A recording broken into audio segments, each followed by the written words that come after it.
Nadine Lustre, lilipat na nga ba sa Kapuso Network? Narito ang buong detalye. Nakipag-meeting kasi si President Nadine sa mga executives ng GMA Pictures at na-curious ang mga netizens sa post ni Miss Nessa Valdelon. Siya ay GMA SVP for Pictures and Public Affairs. Sa picture kasi nasa Zoom meeting sila at nandoon ang Viva actress. Isa na kaya itong stepping stone para makita na natin finally si Nadine sa GMA para gumawa ng teleserye under GMA Public Affairs o di kaya'y pelikula sa ilalim ng GMA Pictures.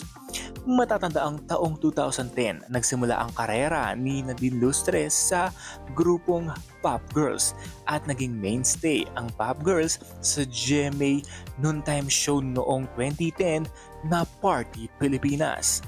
At after that, nagsunod-sunod na ang kanyang mga guesting sa GMA Network bilang miyembro ng Pop Girls.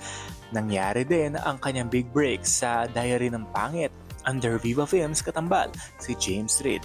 Kaya naman ngayon ay isa na nga siya sa mga best actress of her generation dahil sa mga sunod-sunod niyang mga best actress trophy sa kanyang mga ginagawang mga pelikula.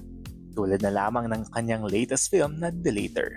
Speaking of movie, aktibo ngayon ang GMA Pictures sa paggawa ng pelikula.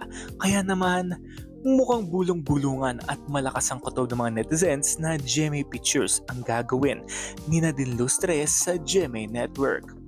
Matatandaang si Ann Curtis ang makakatambal ni Alden Richards sa pelikulang version 2. Ngunit parang hindi na matutuloy ang kanilang pagtatambalan dahil may ginagawang action movie itong si Ann Curtis kasama si Gerald Anderson na By Bus 2.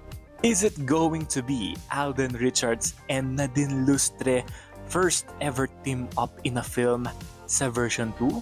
Yan ang kailangan nating abangan. And that's it for now. This has been Jay Gumanangan TV. Thank you for watching. Don't forget to like and subscribe.